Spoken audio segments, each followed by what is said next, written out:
So we kind of fucked this up and it wasn't recording, but welcome back to the podcast.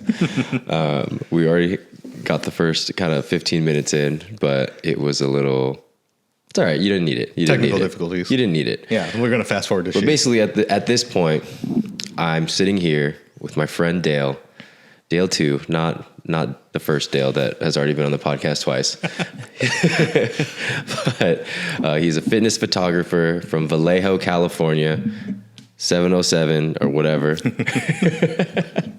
But he's telling us about him getting back into fitness for the first time seriously, which was 2 years ago, basically, at our friend Jake and Kat's wedding. So you were saying you felt uncomfortable around us, but you're saying you felt uncomfortable in the sense that mentality wise. So what does that mean? Like so what you said before this got rolling again was you felt uncomfortable because you felt everyone's confidence and you felt like you didn't have it. Yeah, I think that's exactly what it was. And, meeting everybody and, not meeting Jake, but knowing Jake, knowing Kat, knowing Gil, knowing Jared, Dennis, and all of them. Oh boy, like these guys are fucking on a whole different level when you guys, like, just being around you guys, it's just, bodybuilders in general, I feel like you guys radiate a certain type of energy, right? So it's like you want that confidence. And for me mentally, like being at 280 pounds around then, I was like, how the fuck do I get from where I'm at to where you guys are at? Because I feel like mentally, like you guys don't really have to worry about the small shit, right? So like what? Like, just the outside noise. And I know everyone should fucking block that out, but it's just overall the outside noise, like the voices that are in your head when you don't have self-confidence. So for me, like being 280 pounds, walking around the fucking grocery store and you fucking pick up like, a box of cereal, people are like, oh, well, here's this fat ass again, fucking eating hell and healthy or anything. Important like question that. though. Yeah. What cereal? Fucking, ooh. It depends on the fucking mood, right? So like my go-to would probably be Cinnamon Toast Crunch. Basic, okay. Right? It's basic. Yeah. But that's just my go-to because I'm indecisive as fuck, right? So sometimes I'll lean into like the Apple Jacks or the fucking corn pops and things like that. Those are sleepers. Exactly. So for me, it's just if I don't know what the fuck I want at that time, I'm just going to get a fucking box of Cinnamon Toast Crunch. Like, easiest. Fucking in and out. I'm not trying to fucking spend 20 minutes in the fucking cereal aisle already feeling self-conscious, right? About, like, how I feel fucking trying to straighten out my t-shirt, making sure my shirt's not under my fucking fat fold and shit like that, right? So, just, like, just taking it serious, like, all that mental noise, when you're just not confident in yourself, I feel like... just adds more weight on your shoulders. But being around everyone from the names that I've listed and just being around just bodybuilders in general, you guys have a confidence that I feel like you guys don't have to worry about because you guys already put in that fucking work. You guys did the work that you guys had to do to get to the point to where you're at. So I was like, fuck. Me personally, I want to be at that point. So during that after party, after we did a couple shotguns of fucking some Trulies, and of course you spit it out saying that you're a fucking pro and shit, right? I reached out to my brother, Gil DeVera, fucking amazing fucking guy. If you guys all know him, amazing guy, right? He has his own coaching company, Dynamic G Fitness, that he's running. So at the time I hit Gil up, I was like, hey bro, I'm ready to go at this again. Like 100%, 110%, like fully fucking committed. Let's do this shit. I'm ready. 2 days later, Gil hits me back up. Hey man, I got a plan for you. This is what you should do. This is what you eat. Let's do this. First day in, started working on it, right? So 280 pounds is a lot of fucking weight. right? And I don't know how I got to that point, but I got there. So I had to move on from it. And let's fast forward it like a year later, year and like a month, I would say. I dropped from 280 to 208, 208 pounds. So 72 pounds in a year and some change. And when I got to 208, I felt that confidence, right? So, I mean, I was still a little bit on the big side, but not as big as 280. And just experiencing that fucking changed my mentality on a lot of things. Because I don't think a lot of people understand that's not into fitness and that's not trying to do better for themselves. Understand that the confidence that you get from being into fitness is not because you look good or feel good. It's actually accomplishing that journey from point A to where you're at currently. So that journey is pretty much the fucking reward and not the actual outcome of where you want to be, right? So again, if it wasn't for Gil, he took me under his wing, fucking got me right on point, 72 fucking pounds. But here I am now, fucking a year and some change later, gained a little bit of weight. Just couldn't handle certain things schedule wise, and just no fucking excuse at all. But I just had to find the time to rearrange some things around, and here I am again, back on the track. So. My starting point's at 230. Here I am at like around 220, or no, my starting point was at like around 240. And here I am around like 228. So the goal is to get back to 208 and see where I can go from there. Okay. Yeah. Yeah, it's funny. You said it's not about having the six pack, and people think that it's about the six pack, and it's like, it is partially, because who doesn't like looking in the mirror and seeing a six pack? Yeah. But it's not the six pack that makes you feel good. It's knowing that you did what you said you were going to do. Yeah. And it was all you. And the fucking work that you put in, right? It's like, it's actually paying off mentally. Yeah. Right. So that's what I usually tell people is one of the best parts about fitness is that fitness is one of the kind of only things in the world that, one, money can't buy it. Mm-hmm. You could buy a coach, you could buy supplements, you could buy whatever. But at the end of the day, you got to eat whatever you got to eat, mm-hmm. and you got to do the work that you're supposed to do. Yeah. And two, like, it's one of the things that gives you the fastest feedback loop. Yep. Like, if I eat this and do this workout today, this week, I will probably lose a pound or 2 pounds or whatever. Yeah. And then in a month, I see more progress, right? With other things, you don't see progress like that. You don't see relatively consistent progress. Like, you might be trying to build a business. It might take 3 years before it pops off and you see anything. Exactly. Or you might be trying to, do whatever, and you might not see that immediate feedback. But if you, when you're in fitness and you're locked in and everything's going right, because you're taking care of your sleep and your nutrition and your training and all that stuff, mm-hmm. every week you wake up and you're like, I lost a little bit of weight. My waist is a little bit smaller. I look a little bit better in the mirror. And it gives you that positive reinforcement, like, okay, I'm on the right track. Yeah. And then when you finally get there, I did everything that I was supposed to do, and that's why I'm here. It's not luck. It's not, no one gifted it to me. It's fucking hard work. Yeah. So, like, something I asked somebody on the podcast, the last episode was, I asked them, what do you think about the phrase must be nice? Yeah. 'Cause people always say that shit. Someone else that was in your position where you didn't feel as confident around a bunch of people that you thought were more confident than you. Mm-hmm.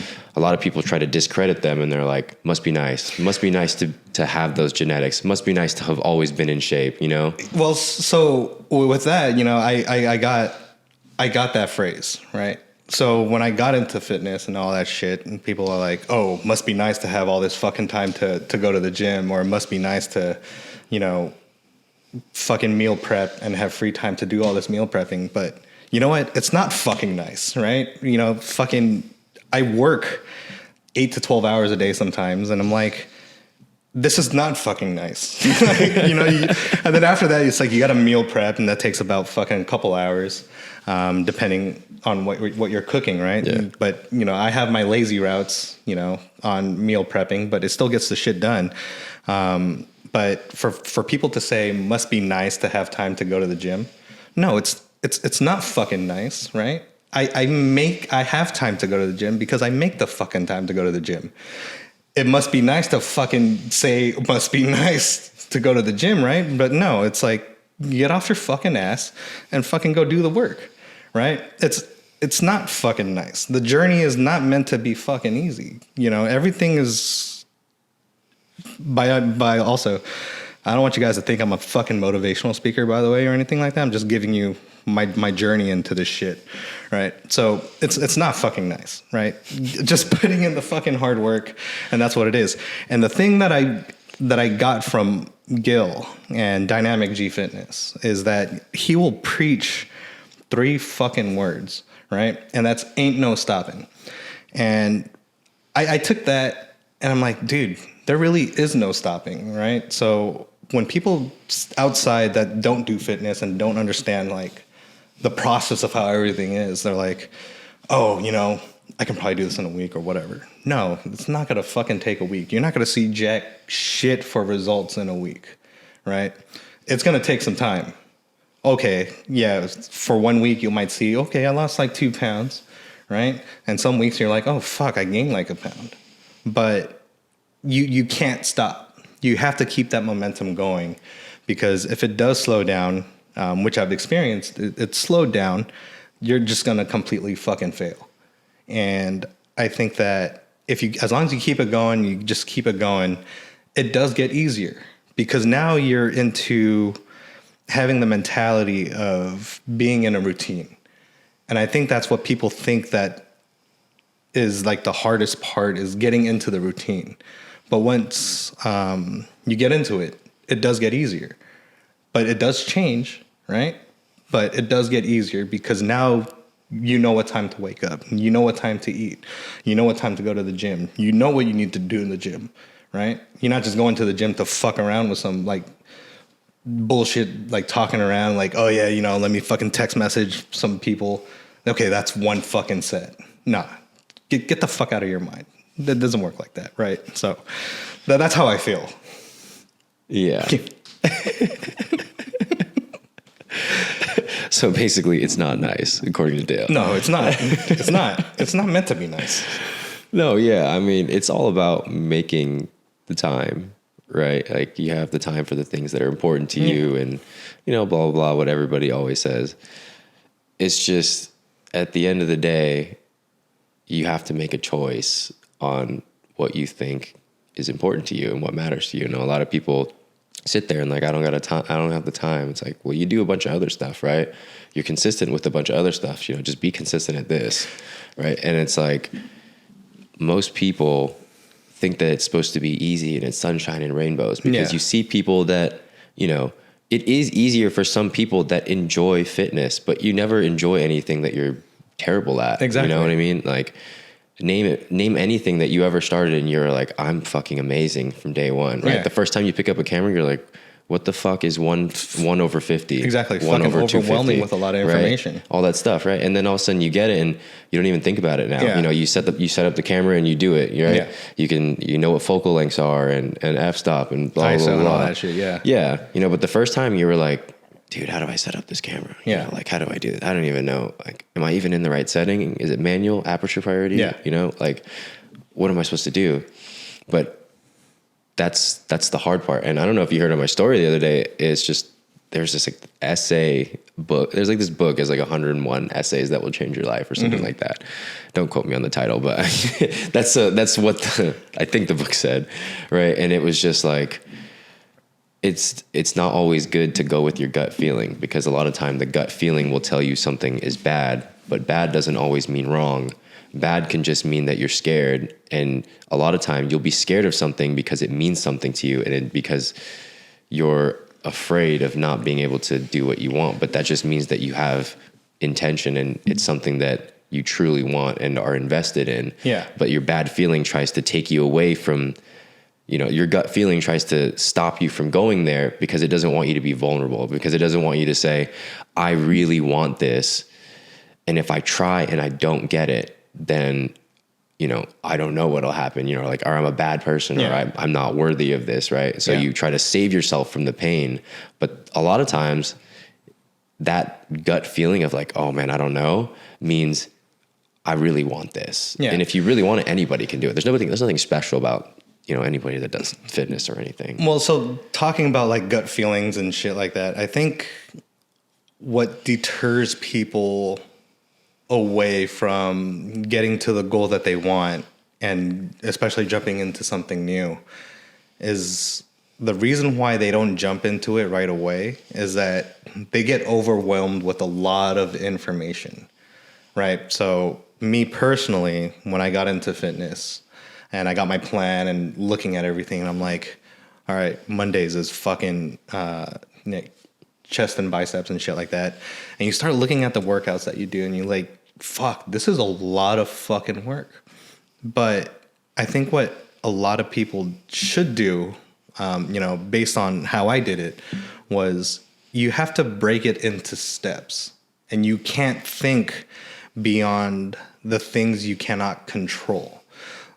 And when I say that, it's like you can't control what Tuesday's plan is if you haven't tackled Monday's plan, right? So I think you have to break it into steps and not worry about the future of things that you have to do, and just worry about the present of what you need to do, right? So being overwhelmed with information, and especially getting into something new, you have to break it into steps. You can't just say, let me just fucking go right into this. Because when I fucking did it, let me tell you, and you got a text message from me when I did this shit, I thought I can start at the stopping point of when I stopped fitness, like a year ago, right? And I told you, I was like, fuck, bro, I fucked up. I can't move my arms. I can't move my legs. I can't do shit. It's because I went too fucking hard, right? And that's just me being just in my ego and shit like that. Like, I can start where I stopped. Boy, was I fucking wrong. That was an eye-opener, I'll tell you that. So you just have to put everything off to the side and just break it down into steps, It's like if your fucking plan says you got to run a mile and you can't, just give it all. Just give it your all.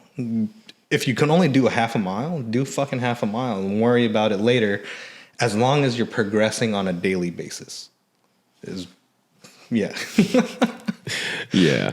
I mean, for most people, you need to have the right blend of a long-term goal mixed with short-term goals. Mm-hmm. You can't only have short-term goals, because if they don't add up to the big picture, then they're meaningless. Yeah. But if you only focus on the long-term goal, that's when you get overwhelmed and stressed out, because you're like, I'm all the way over here. How am I going to get all the way over there? Yeah. It seems like forever, right? But if you just focus on the short-term goal and you focus on you have an actual plan that's designed to get you to the long-term goal, all you got to do is think, what do I have to do right now? What do I have to do today? Yeah. So like when I used to prep, right? Like I used to compete, like it's easy to be like, dude, I'm dying today. I got 18 more weeks of this. Fuck, dude, I don't know if I can last. That's so much more cardio. This isn't even the most amount of cardio I'm going to get. This isn't even the lowest amount of my food will get, right? Like, how am I going to make it the next 18 weeks, 16 weeks, whatever? But for me, it was just like, okay, let me just make it through today. Hopefully I sleep well.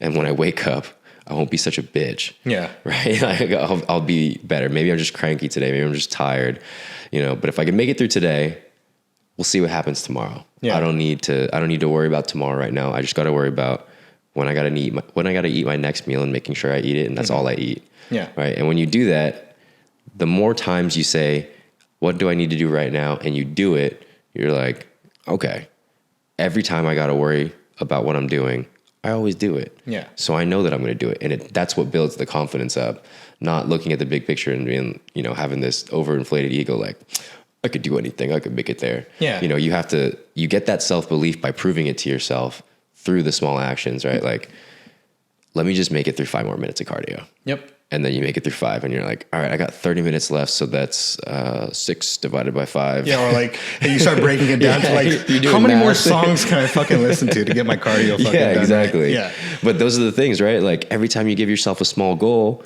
you're like, yeah, I accomplished that. Yeah. And a lot of times people get fucked up because they're thinking too big picture, or they're like, oh, like, yeah, I made it through today, but I'm thinking about 3 months from now. Yeah. And then they're disappointed. Like, well, I don't look as good as I want to be. It's like, well, obviously you don't look as good as you want to be. It's not time yet. It's because you set yourself up for failure because you're expecting to be at a certain goal at that point, but getting there wasn't as easy as you thought. Yeah. So it's like, I get it. Setting up goals in general, I feel like is a great fucking idea. But I feel like you have to set little goals in between the main goal. Yeah, you have to. That's what I'm saying. The short-term goals. Yeah. It's just tough because you have to have the fine line of. For me, I try to play the person and say like, what type of person are you? If you're someone that is too overly focused on the long-term goal, I know that you will be constantly disappointed. Yeah. So we need to break it down into short-term goals. Mm-hmm. If all you think about is short-term goals and you don't have the big picture, we're not going anywhere because you're just doing random stuff, and you might accomplish a few tasks here and there, but you're not seeing the big picture. And then eventually it feels meaningless because you're like, yeah, I'm doing these things, but like, where are we going? Yeah. Right. So you have to be able to also have the long-term vision, but then create the short-term goals to also create that positive feedback loop, but also the sense of urgency. Yeah. Because if you're like, oh, I'll just get there someday, a lot of people will just fuck off and just say, oh, well, I don't need to diet today. I'll do it tomorrow. Yeah. Like, And then you're just setting yourself up for fucking failure. Yeah. And the hardest thing to do is be 90% invested on your plan. Yeah. Because when you're 90% invested on what you're doing, that means 90% of the time you're perfect. You're on track, which is, it takes a lot of, mental capacity and focus to be in for 90%. But the 10% is when you can fuck everything up, and it's very easy to fuck up. It's very hard to make progress. Yeah. And if you spend 90% of your week being perfect and you fuck it up in 10%, in your head, like conceptually, you're like, I'm on track all the time. And then people like to say, well, I just did this on this one day. I just had this one meal. I just cheated on Sunday or whatever. But you could fuck up the whole diet in one day if you really wanted to. But mentally, you're going to feel like I spend almost all of my time being perfect, and then I make no progress. Yeah. And that's when people really fuck up. They think they plateaued, but it's just, you're not on track, right? That's why it's harder to be 90% in, because if you just give yourself that extra 10, you'll make all the progress, and then you'll be like, okay, this is awesome. I'm seeing what I want to see. But see, so going on that, it's like, now if they're not putting in that 90-10, right, then when they don't reach their goal, they don't want to take the accountability that it's on them. So they start blaming the coach or, doing all this stupid shit, right? Yeah. Where it's like, you have no one else to blame but yourself. So if you're going to cheat on your plan, then you're cheating yourself. You're not cheating on the coach. The coach is doing his job perfectly. He made the plan. He told you what to do. You're just cheating on your fucking self. So it's like, what's the fucking point? And then now you want to play victim, saying like, oh, well, no, it was just a fucking bowl of cereal, or like... this is exactly what people say. Well, I just did this. Yeah. It was just one slice. Yeah. It was just one bowl. It was just one meal. Yeah. It was just one day, right? Saying it was just is your justification that it's not that bad. Yeah. Right? And a lot of people they don't want to know how bad it was. That's why they say it was just one bowl. Yeah. It was just one this. And so that's why I love just saying, track it. Yeah. Look it up. Look up what you think just one of those is. Yeah. Because I bet you'll find out it's a lot worse than you fucking thought. And it's funny because it's like, oh, if you already have that mentality in a negative light, think of if you fucking flipped it, right? And you just say, oh, it's just one more rep, or it's just one more mile, or like one more minute. Think of the outcome that you can get from that if you shine it in a different light, if you're already putting that whole thing into that perspective, right? So, losing from 72 pounds and shit like that's what I was doing. It wasn't like, hey, Gil, like I fucking worked two weeks my ass off. is it cool if I have a cheat meal?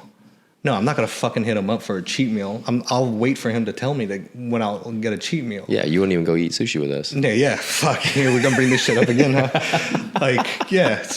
So, I mean, fucking give the backstory so your audience knows why I didn't eat sushi with you, right? All right, so Mary was on a work trip to Santa Rosa because the company that she works for is based out of there. So I tagged along, and we brought one of our dogs, and we were just chilling there. Dale comes, and we traded cameras. So like he was like selling one, and he said, "Here, I'll just give you this one. You take this other one." Blah blah blah. And so he comes and meets us up, right? And we're like, "Hey, let's go eat." He drove all this way. He goes, "No, I'm good." I was like, "Really? What happened?" I have tilapia and broccoli in my fucking car. He's like, I got warm tilapia and broccoli in the car. I text Gil. Because, if you can go back, Gil, I think Gil's the second episode of this podcast. I was like, "Yo, Gil, is it cool if Dale has a cheat meal?" Yeah, sure, of course. But I still Dale, fucking bad. Dale said, "No. Nah. Tilapia and broccoli for me." Yeah, like it's just one more meal. Yeah, I couldn't fucking do it. Like I was like, even though you texted him and I could have texted him, but it was just, it's not in my nature to do that. Like it was just how it was at the time, and I was just like, to this day now, like fucking a year and a half later, I'm living it down. Oh, Dale never wants to fucking eat sushi with me and Mary. It's like, oh, here we fucking go again, right? So. Look at this shit, right? I'm here in your house. So, and here, yep, no, Dale still hasn't gotten sushi with me and Mary that one time. Fucking holding it over my head. Goddamn. Yeah. But see, it's funny because obviously I'm a coach, right? Yeah. I coach people. And I just like to be the devil on people's shoulder. I just like to test people's mental fortitude. Just see how it goes. Yeah, just see how it goes. Because in a sick way, and I said this on a podcast, I think it was with Sage, like, I just love when people said, "I don't know how you do it." Yeah. For some reason, it just, I don't know, turned me on, bro. Like, it's just that self-control, right? It's like, I think I was already like 1 month in and I was already seeing results. So I was like, fuck, I know Gil says it's cool. And I know it's going to be cool with you because you're a coach as well. So, but it's not cool with me because like, dude, I was fucking rolling. Right. So I didn't want to stop. Yeah. So I just kept going with it. It's just different for different people. I mean, like for me, I liked being able to get people to say that because my goals were to be not average. Mm-hmm. So if everyone understands what I'm doing, they're like, "Oh yeah, that's not a big deal. I'm not doing something right because I'm not going above and beyond." Yeah. Right. As a bodybuilder, you're almost never going to be the most genetically blessed person out there. 100%. Especially I was not. Yeah. Right. And so it's like the only way that you can get any edge, even if it's just mental, is to say, I'm doing everything that everyone is not willing to do. Yeah. Because I can tell you now, a lot of these pro bodybuilders, they fucking cheat on their diet and they do it a lot, especially some of the top guys. I'm not going to name call anyone out, but I've seen them, I've seen guys 4 weeks out of the Arnold cheating and drinking in my face, and I'm 12 weeks out and I've got a Tupperware. Same place, right? Doesn't matter to them, it matters to me. Yeah. But it's like, how can I ever catch up to them if I'm not doing everything that I'm supposed to do? That's the only way that you can ever make up ground on people that are better than you is by doing everything right when they're not willing to. You got to give yourself that advantage. Yeah. So for me, that was just that mental edge. But like for you, it's important to also know like, I hate saying this, but like what season you're in. Yeah. Right. Like if you are like just getting started and you're just excited that you're getting the ball rolling and you think this one meal will derail you, then maybe don't have it that time. Yeah. But if you're the type of person that is like also like, well, I'm just scared to have a cheat meal, you also have to have someone be able to break that mindset off of you. Like, it's going to happen at some point. Yeah. You have to learn how to deal with it. So I guess speaking of cheat meals, right? So I'm here over the weekend at your house, did your event. I apologize, Gil, but this motherfucker made me cheat, but it's okay. We'll bounce back 100%. No worries. But I don't want another fucking incident hanging over my head like the whole Santa Rosa sushi incident. So yeah, well, see, that's how I coach my clients. That's what my program's like. Yeah. Is just it's not just getting you in great shape. It's how are we going to keep you in shape? Yeah. And part of that is learning, how do I balance my personal life and how do I balance my goals? Because anybody can be locked in for 12 weeks or However 6 long, months or whatever it is, if you're motivated enough, right? Yeah. You're motivated enough, you're going to do whatever it is. You're going to eat dirt. You're going to eat tilapia and broccoli or whatever. Yeah. Right. But at some point, that motivation will go away. And it's like, if you don't like what you're doing, if it doesn't fit within your lifestyle, if you don't see yourself doing it for the rest of your life, then at some point you're going to stop. And when you stop, you lose all the results that you had. So I think when you say going into that lifestyle, right? So for me, it was hard, right? So having friends, always wanting to go out to eat and everything. Oh yeah. Right. So It's the biggest problem for people when they jump into fitness. it is. And for me, it's like, I think the move that I made was to not focus on the social aspect of life anymore, because me being at 34 years old, I don't have that much fucking time, right? So it's like, fuck you, you're not that far away, you piece of shit. So, but for me, it's like, oh, okay, it's time for me to get serious, because I feel like at my age, I owe that to myself. Yeah. So If not now, when? exactly. So for me, like, I cut out a lot of social aspects of my life just so I can now focus on work, my hobbies, and fitness. And it makes it so much easier to where it's like, oh, you don't have to balance that out, right? So for me, it's like, is it selfish of me to be with my friends, or is it selfish of my friends to always wanting to go out and eat with me and not focus on the goals that I want to focus on? Yeah. Right. So I was like, no, it's time to be here, to focus, lock in, and fucking just do it. And when you start realizing that and you start doing that, it makes the process of dieting and eating fucking chicken and broccoli and rice and cream of rice and shit like that, like, so much easier, because you don't have that outside noise saying, hey, let's go eat. No, it's like, I'll eat when it comes to like a special occasion, because now when you start putting in that work, you're like, I'm not going to fucking waste all that time and effort that I put in just to go casually eat, a meal or anything like that. So it makes it easier. Yeah. I mean, I think people kind of have this expectation that they don't even realize it, but they have this expectation that they're going to diet, but nothing's going to change about their life. They're still going to be able to do everything. It's like, okay, but the things that you do right now are the reason that you are where you are. Mm-hmm. So you have to learn how to say no. And so partially when I'm saying you have to learn how to mix your personal life and your goals together is you have to know when to work, and you have to also know when do I let off the gas and say it's okay for me to deal with my life. Yeah. Right.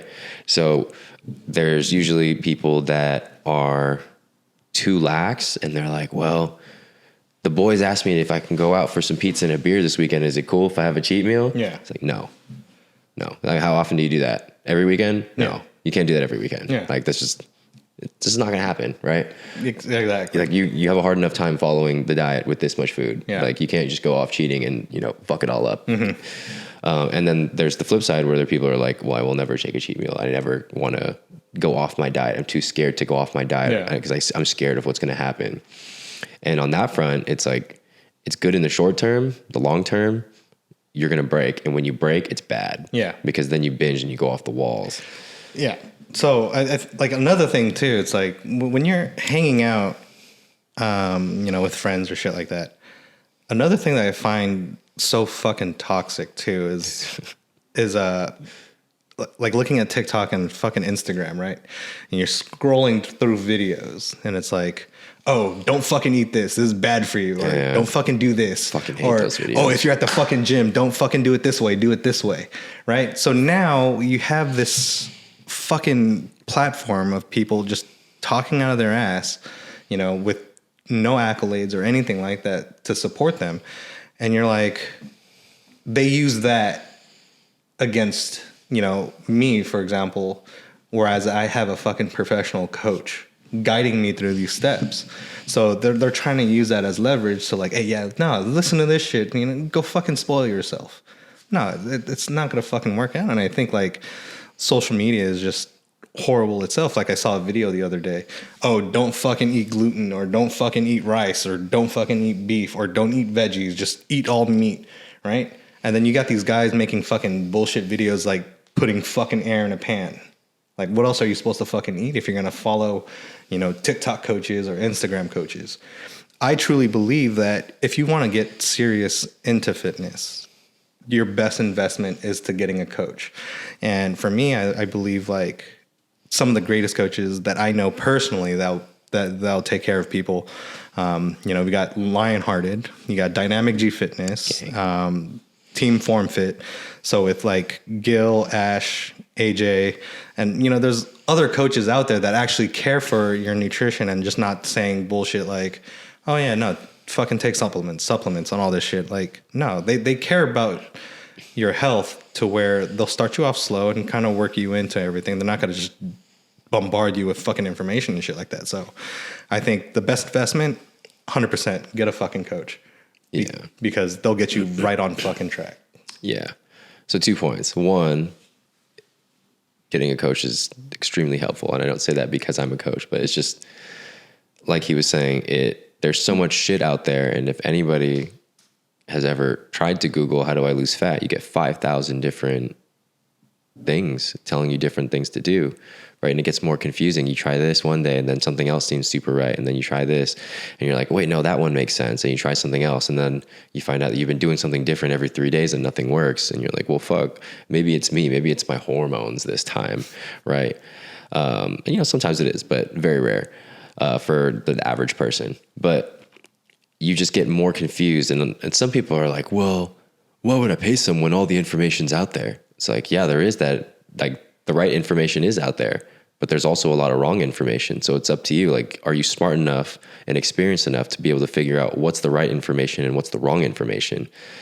That's what the coach is there for, to streamline your progress. You can learn everything, but you also have to remember, like for me, I've been coaching for 9 years. How are you going to figure out 9 years worth of experience in 3 months of looking on the internet when you also have a full-time job? You're not going to. I've done thousands upon thousands of check-ins. I've seen so many people lose weight, gain weight. I've seen how they react. I've seen how they talk to people, how they answer my check-in form, how they answer questions, their demeanor. I can see all of that in the snap of a finger because I've seen it so many times. There's no way, you're not going to be able to see that type of progress that fast. You're not going to be able to see that. You're not going to be able to understand biofeedback that fast. So that's what the coach is there for, is to streamline your progress. I've done, I think like, if I remember right, it's like 5,000 check-ins in the last like 2.5 or 3 years, right? Like you haven't done 5,000 of anything, exactly. Except sitting on your ass. So there's that. And then the second thing is just people like to scare you. That's just a thing, right? Like everyone wants to scare people. Everyone thinks they know stuff about nutrition because they saw it on TikTok. And most people don't even know why they believe whatever it is they believe. It's because you heard the first thing, which said sodium's bad, don't eat after 8. And you're like, wow, that makes so much sense, because you felt that they explained it in the right way. And then now you've taken that as fact without cross-referencing or looking at data or looking at studies or anything, and you said that's right. And now the next conversation you have, you believe that that's right. Yeah. But you have no idea why. And so people come on my fucking page and they're like, oh, well, why would you recommend that to people? The sodium in there would kill you. I'm like, okay, let's see here. I think another thing too, that when you hire a coach, right? And let's just say something fucking happens. Like, if you have a coach compared to not having a coach and you're just Googling everything, what would you rather have? Let's say you fucking started off the same plan with a coach and without a coach, and you gain 2 pounds. Now you have to go back on Google. Why the fuck did I gain 2 pounds? Whereas it's fucking easier to like, hey coach, I gained 2 pounds. How come? And immediately they'll fucking tell you, oh, maybe it's because you drank too much fucking water. Maybe, there's like plenty of other things out there. It's like, it's just so much more simple to hear it from a legitimate coach that they'll fucking try to Google it for like 5 hours and you get like a million fucking answers. It's convenient. Yeah, well, that's what I'm saying. It streamlines the process, right? The 9 years of experience of not me coaching myself, me coaching other people, right? So applying my knowledge to other people, seeing their biofeedback. How does their body respond? What are the different signs that we're looking for? And then how can we explain what's going on? Yeah. Like you can't learn 9 years worth of experience in a textbook like and 10 hours of fucking Googling. Yeah. And honestly, more often than not, the way that you read things in a textbook, the way it works in a perfect world is not really how it works in real life, because there's a lot of other factors that are happening. Like that's just saying like in a perfect world, right? Like you are in a 500 calorie deficit every day. That's 3,500 calories for the week. And boom, that's a pound of fat loss. But that's not taking into account like a lot of other factors, right? Like that's assuming everything is exactly the same every single day. You sleep the same, you drink as much water, your workouts are exactly as intense, you walk around as much, you fiddle around as much, your NEAT is the same, right? Like you're saying everything is exactly the same, and it's not like that. Right. And sometimes, you know, like if you're a girl, your weight might go up, but it has nothing to do with anything other than the fact that your period is coming or it is happening right now and you gain 2 pounds. Or sometimes you find out like maybe you gain 2 pounds and you're like, dude, I don't know why I gained 2 pounds. And I'm like, well, you've been going to the bathroom? You're like, oh, well, I haven't taken a shit in like 3 days. It's like, well, you should work on that. Yeah, well, I mean, maybe your weight's going up because all the food you're eating is not coming back out. Yeah. It's like, oh, yeah, that makes sense, right? But instead of freaking out, it's like you can get a quick answer. Yeah. So let me ask you a question. It's like being a coach and having all this experience, like what are some of the joys, I guess, and like, you know, the ups and downs of being a coach, being an IFBB pro? Like what are the ups and downs of going through that process and now passing down that wisdom to now your clients going through that same process that, you know, either want to compete or just want to do it as a lifestyle? Okay. So like downs personally or downs of like working with people?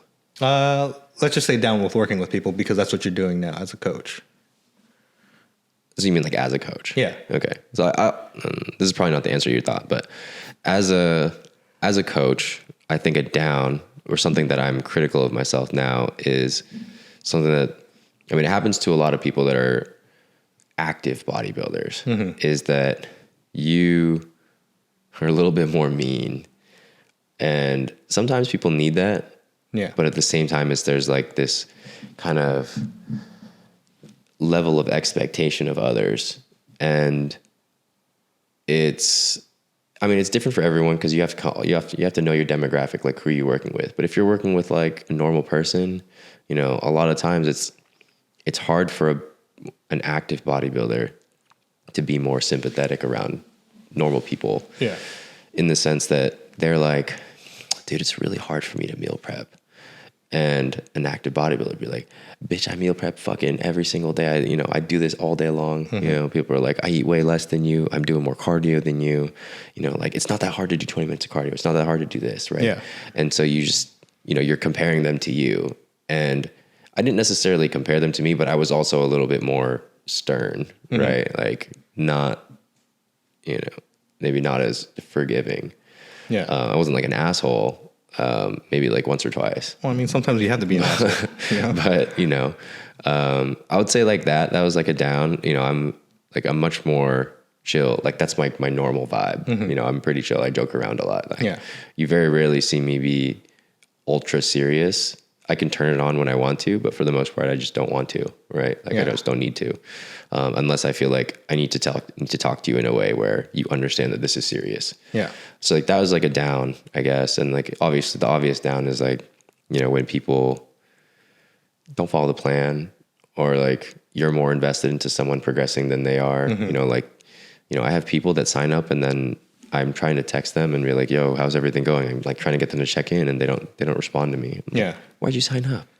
Like, what's a waste of time? Yeah. You know? But the ups, they're big, you know?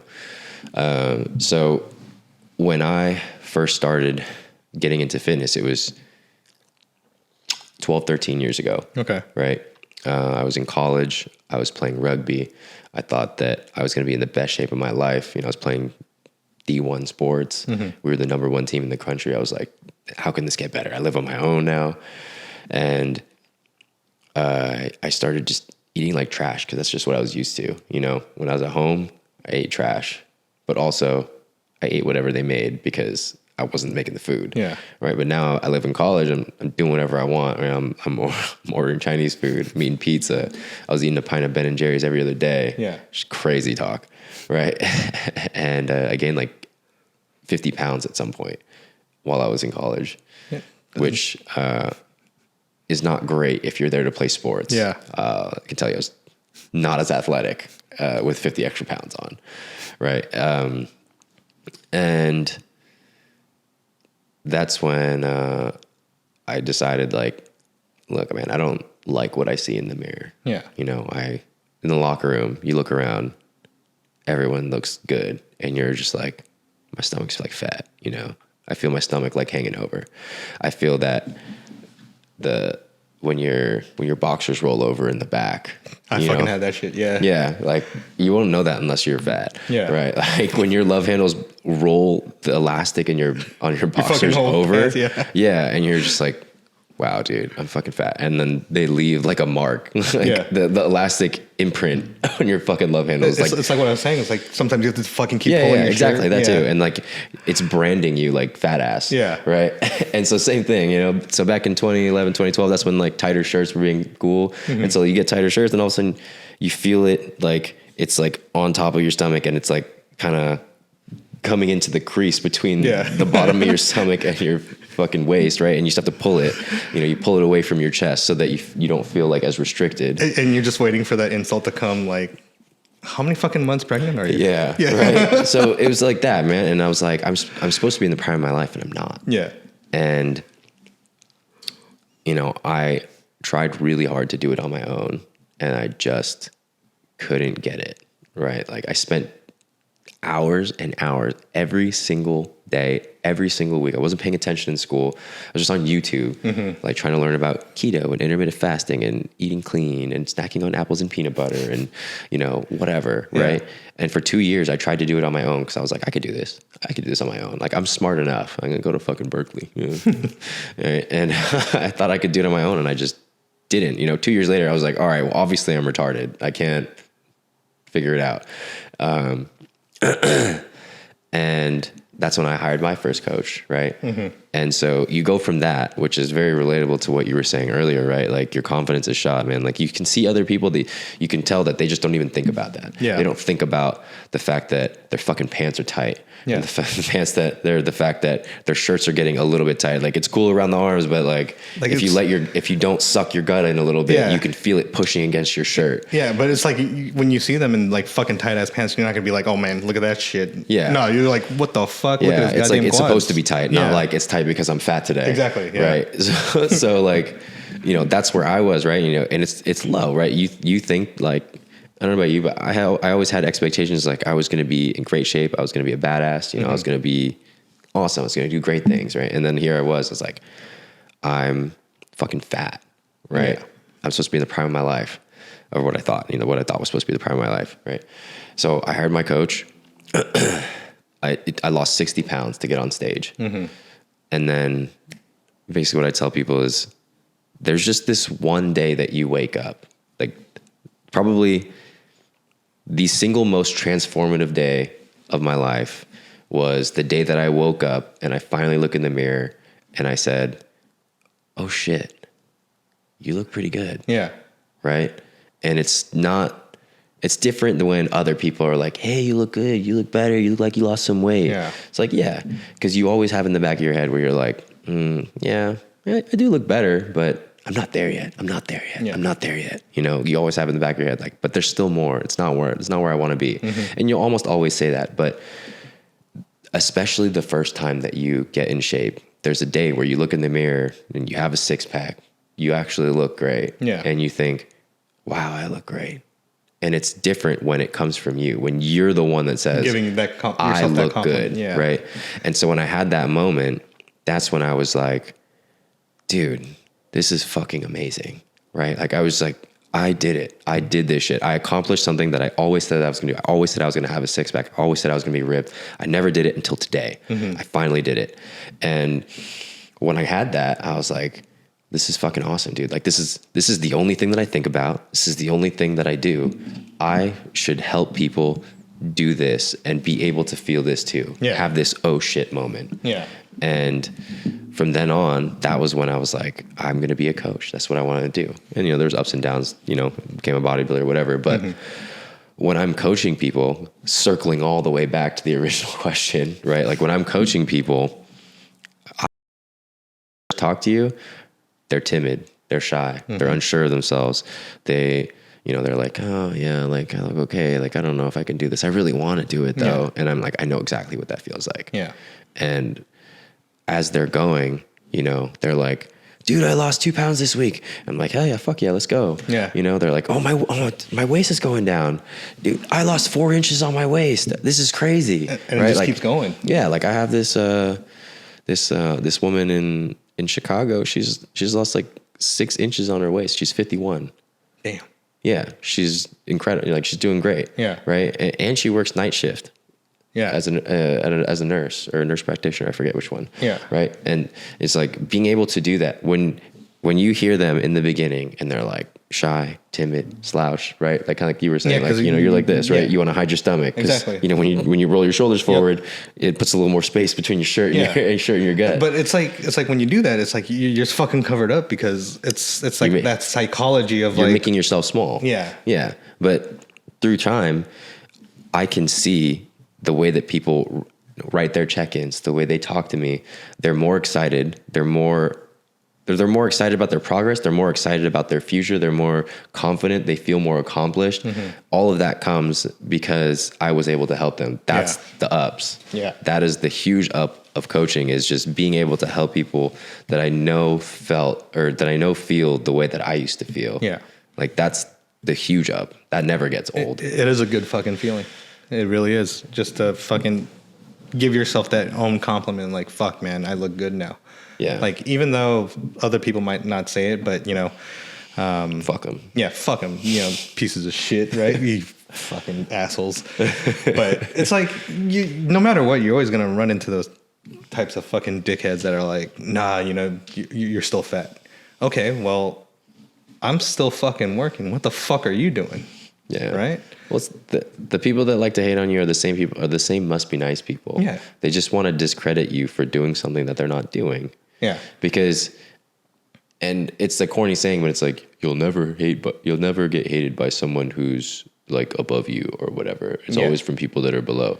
But a lot of that is true just because the people that have worked hard to be where they're at, and, you know, like when you see a bodybuilder, most bodybuilders look like assholes, to be real. Yeah. But a good amount of them are not. Yeah. Right? No, but if you see them, they're like, dude, good job. Like, I know what it feels like to be where you're at. Like, based on experience, right? So if you can distinguish like an IFBB pro compared to like a regular fucking bodybuilder or Joe Schmo that's in the fucking gym, if you can distinguish if they're wearing like a backpack and they have the IFBB Pro patch or you know, shit like that, right? Lame. But just kidding. But if you know that they're an IFBB Pro, like you've seen them on Instagram or anything like that, 9 times out of 10, these guys are the most fucking humblest fucking people that you can ask information about. And I was never shy to do it now, but back then I was. But until you start meeting all these pros and start meeting all these actual competitors that majority of them are nice. But don't get me wrong, there are still those fucking assholes that are in bodybuilding that are like, nah, you're not fucking worth my time. Like, I'm not going to give you any fucking advice. Here, go buy my fucking ebook or whatever.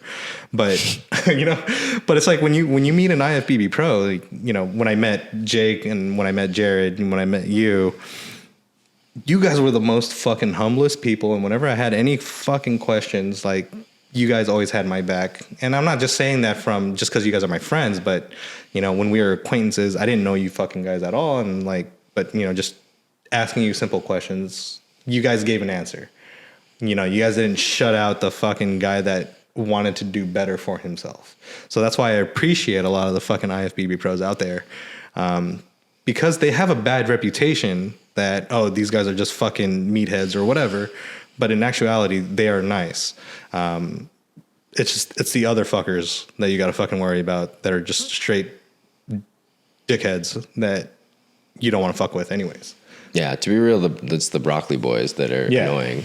But yeah, I found that most pros, they're pretty nice. I mean, as with anything, like you have 100 people in the room, there's still going to be 8 dickheads, right? Like not everyone is nice. Exactly. There's going to be people that are full of them. They're going to be whatever.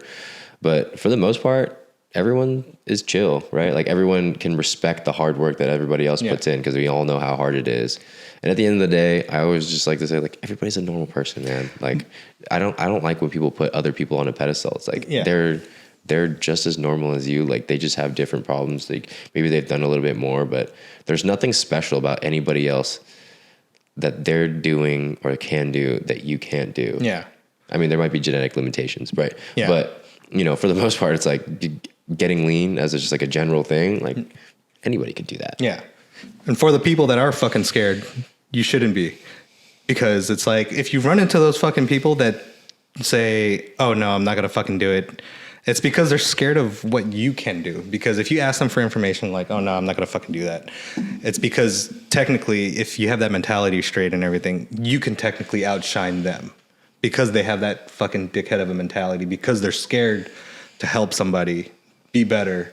Because they might have the potential to be better than them. You know what I'm saying?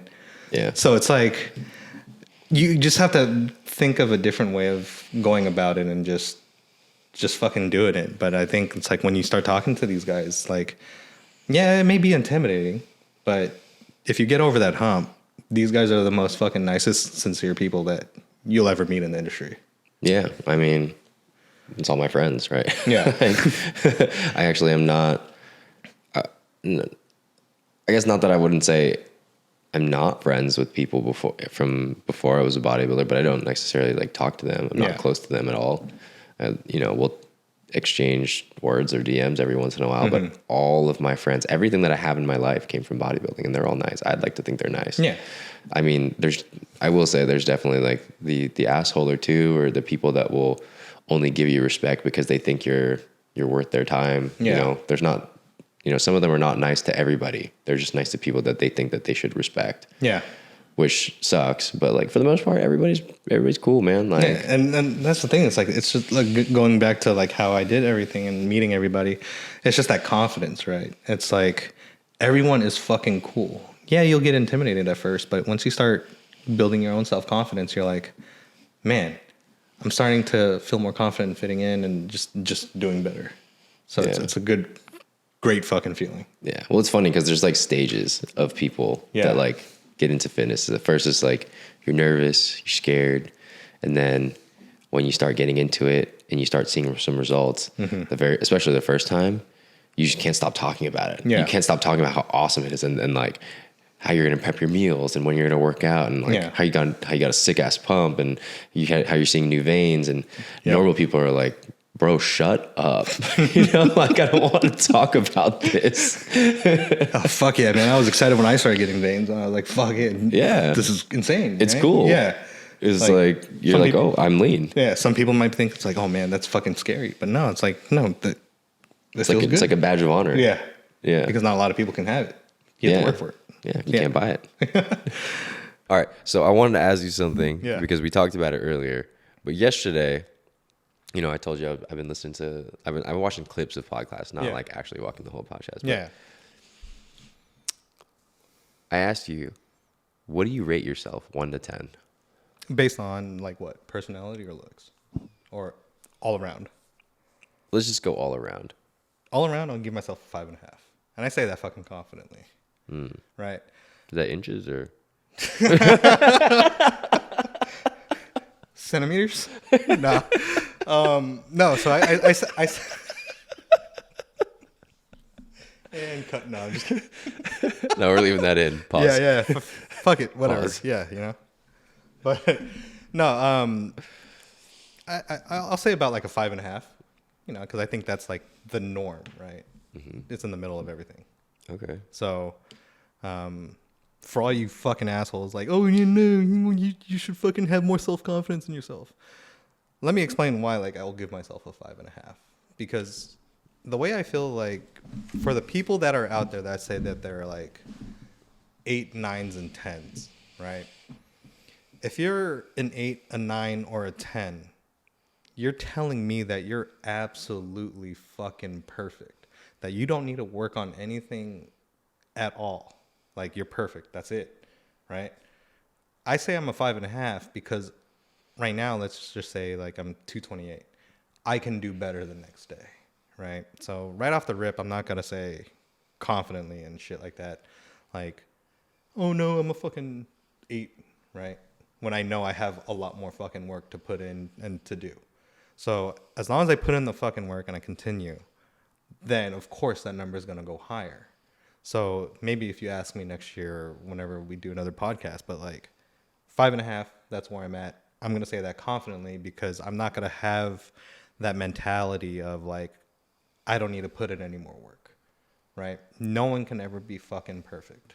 So for me, it's like, I can do more tomorrow and improve. I can do more the day after that and improve. And then keep going, so on and so forth. Because no matter what, there's always something for you to work on to get better, whether if it's personality-wise, whether if it's health-wise, there's always something for you to get better at. So to play a devil's advocate, what if we're talking about on a, within the scale, we're saying like, okay, we're giving your current situation and your willingness to improve is like factored in, right? Mm-hmm. Like, we're not talking about like how much are you going to improve to get better, but like as a trait, your drive to improve is factored in. Yeah. But I mean, so with the drive, right? It's like, that's where that saying comes from, from Gil. There ain't no stopping. You just have to keep going, right? So it's like, if you're already on this path and you're on this journey, you just have to keep going. And if you do stop, then it's like, you're not going to get to a fucking 9. You're not going to be a perfect 10. It's like, why the fuck would you do that to yourself? You have to owe that to yourself to be better the next day, right? It's not about what you can do. It's just like, oh yeah, I'm going to give it like 20% more or whatever. No, that's not the fucking mentality. I think the mentality, it's like when you come into the next day, you're not pre-planning it and shit like that because things can change. There's 2 things in life that 100% of the world population is going to experience. One of them is being death, and the other one is everyone's going to go through a change. Like nothing cannot be like certain. So for me, it's like when I go into the next day, let's say if it's Saturday today and I start my day on Sunday, my goal on Sunday is to be a better version of me that was on Saturday. So as long as I'm doing better than that, I'm good. I don't have to raise the bar super fucking high because if I do it that way, I'm just going to burn myself out. So it's like baby steps. As long as I'm doing better than the day before, I'm good. Right? So, or not the day before. As long as I'm doing better than myself yesterday, I'm fucking good. That's the day before. Is it? Yeah. You know what the fuck I mean. But as long as I'm just doing better a little bit, right? Okay. I'm not going to fucking put a number on it because, again, things are going to fucking change. So if I'm sitting here on a Saturday and I'm going to plan the perfect day out on Sunday, chances are nothing's going to fucking go according to plan, right? Like, oh, yeah, my flight's at 1:30. My fucking flight's not going to leave at 1:30. I 90% guarantee it. So I'm not going to plan shit like down to the fucking T because things are going to change. So that's just how I see it. So as long as I do better than I did the previous day, I'm good with it. And you're good with a solid 5.5. Yeah, because as long as I improve, that number's going to improve when you ask me, right? But now if I just say fuck all and I'm just going to stop. Okay, so I'm not going to give myself a 5.5. I'll so give 2 myself years like ago, a fucking 3. 2 years ago when you were feeling weird about everything. Like 280. Yeah. Yeah. What were you? A fucking 2. A 2? 1.5. Wow. Yeah. For sure. 100%. It's like being a monster. Exactly. Because that's what I was. Oh, I was Christ. fucking 280 pounds and just eating fucking shit food. Right? So what else am I going to be? A fucking like a saint or some shit? Like, no, man.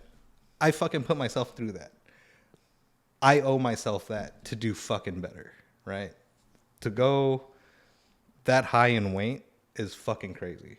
No, I'm not fucking big boned. I'm not fucking thick. No, I was fucking obese. I still am, right? But I'm working on it. So it's as long as I'm just doing better. Okay. Yeah. So what do you think about people that call themselves 10s? They're fucking idiots. Delusional, 100%. Right? Like, if you're going to sit there and say you're a fucking 10, I give you, okay, so, I already know people are going to fucking comment on this. So for all you fucking dickheads, let me explain. If you're a fucking 10, I applaud you for your self-confidence, 100%. But there's no way possible that you can be a 10. Because it's like, again, you can always improve yourself the next day. So it's like, it's physically impossible to be a fucking 10, like all around, right? Because you can't say your personality is great. What if you're a fucking asshole? Like the people in the comments that might comment on this shit, like, oh, I'm a fucking 10. I'm confident as fuck. No, you're fucking an asshole. So how are you a 10? Explain that to me.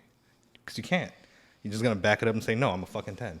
Well, then the best way I can say that is I applaud you for having that much self-confidence in yourself. More power to you. Keep it going. But just know that there's always room for an individual to improve. Okay. Yeah. Yeah. Philosophical shit going on right here. You know what I'm saying? Yeah, honestly, most people are delusional. Like, yeah. even if we were just going straight off of looks, most people are not 10s. Yeah. Like 10 is like perfection. Exactly. Like, which I don't even think exists, really. Yeah. I mean, there can be a 10 to you, but like an objective 10 doesn't really. Yeah. It's not happening, right? Yeah. So when everyone's just like, I'm a 10. Are you though? Are you? What do you think makes you a 10? What do you think's special about you? My mom said so.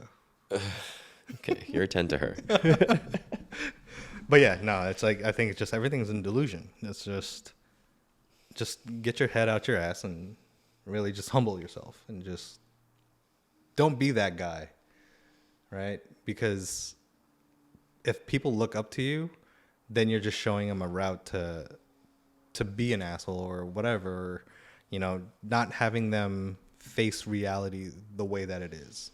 When people look up to someone that's like that, then themselves is going to be fucking delusional. Now you're just passing that shit down and you can't break that cycle. You can't break that chain. Right. So, yeah, I mean, that's being a role model. Yeah. That's one of my big things. Yeah. That's it's part of the, like, what I want to get across is like the brand message of like what Lionhearted means. Yeah. Like at the end of the day, like, I think I said this on the last podcast, kind of talked about it, but what is a lion? Yeah. A lion's the king of the jungle, right? When you're the lion, like, you're the leader. You have to be a role model. When I say leader, a leader leads from the front. Yep. Which means you are the role model, which means you are doing everything and being the example for everyone to do great things, which means you have to be fucking exceptional and be, essentially also selfless enough to be able to bring other people up with you. Yeah. It's not just, let me fucking be hot shit and sit up here on my own forever. And I think in your case, it's a little bit different, right? Because I think reality hit because, congratulations on, your baby coming in for, congratulations to you and Mary. Gang. You guys are going to have a fucking handsome of a boy. I hope he's handsome. But it's like, hopefully he's over 5'9", so. But no, it's like now you have to really play that role model, right? So it's like I'm starting to see a lot of my friends having kids and things like that, like Jake and Kat when they had Audrey. They're going to be the fucking perfect role models as well because it's like these guys are humble, right? So I feel like that's the role models that you guys need. And it's like when you do have a kid, that's what's really has to set your expectations of being the best fucking role model that you can ever be. Yeah, I mean, it sounds weird, but this is the stuff that I've been thinking of since I was like in high school. Because when I was in high school, I had already, quote unquote raised a bunch of my nephews and nieces, you know, because my siblings are way older than me. Like I told you, my oldest brother is 23 years older. Yeah. My next closest sibling, or the next youngest after that, is 22 years older. The next one's 21. The other ones are 16 years older. And then the closest one is 12 years older than me. So like they all have kids. They've all had kids for a long time. I've been an uncle since I was 5. Jeez. So, you know, I've watched them all grow up. My one of my nephews, he just graduated college. I just graduated college, you know, like 5 years ago. Yeah. It took a long time. You know, but when I was 18, you know, that was when I was like peak, like taking care of them. Yeah. And I remember I was like, you know, I used to watch a lot of YouTube videos and think I was all philosophical and shit. But I just remember saying like to one of my, to my friend Max, right? I was like, I have to be the role model. I have to show my kid what's possible, because one day I'm going to sit down with them and say, you could do anything you want to do as long as you're willing to work hard. But I can't say that from a place of confidence if I had never done anything in my life. Exactly. You know, I can't say, oh, dude, you're going to be so great. You can do anything you want in your life as long as you work hard. And then he's go, really? So what did you do? Yeah. You know, like you just work in a cubicle. Like Yeah. you, what dreams did you chase? Yeah. You know, I have to show them that it's possible because I chased mine. Yeah. And part of that was why I chased bodybuilding so hard, because I was like, you know, what if they really want to be good at some sport and they're like, wow, this is really hard, you know? And then like, you could do it. And they're like, what sport did you like? What did you ever do? Yeah. And I'm like, I gave my all to this. Yep. And look what happened. I ended up being really fucking good at it. Yep. You became a pro. Yeah. And I placed top 5 Yep. a couple times, right? And it's like, but I couldn't say that, you know, confidently. I couldn't say that with chest, like saying, you know, oh, you could do that, without knowing that I had done it too. And just being that example, like being the role model, being able to show them the way through experience, not saying like, it would be really good if you were healthy and then, you know, being a fat ass. Exactly. You know? That's the last thing you would want, right? Is like fucking, yeah, you should fucking be a fitness person, and here you are at like 400 fucking pounds, right? But but your credentials are, oh no, I watch TikTok and I watch Instagram and shit like that. Like I'm a fucking certified coach at 400 fucking pounds, bro. Come see me.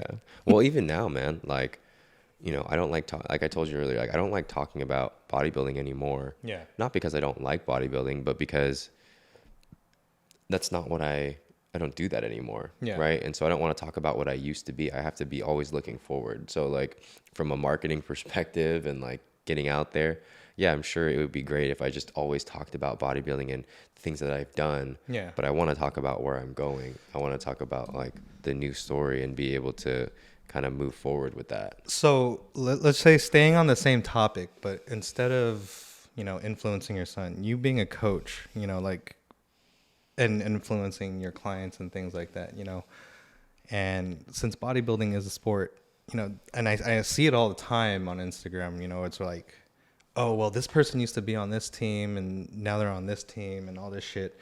Like it got me thinking, because I was watching Sports Center the other day, right? And you look at the Lakers and now they're fucking firing another coach. That's all. And you're just like, how are these guys ever going to succeed if they don't build that relationship with the coach? Like, you're expecting that, oh, a brand new coach is going to fucking come in and be the fucking savior that the team needs, right? It's like, but I feel like you have to have that chemistry already established between coach and team to be successful, right? So it's like, no matter what, it's like you just have to trust that process, believe in your coach, do what they say, and just put in that fucking work. Like, what are like some of your thoughts on like on that kind of perspective? Because I see it a lot happening, and for me, it makes me wonder, like, why are people doing this change? Like, what's happening in the industry? Yeah, I mean, so there's two things, right? Like, one, everybody always thinks some other coach got the secret sauce. You know, if they've got people winning, they think that coach got the secret sauce, and you know, whatever. And sometimes the coach is better.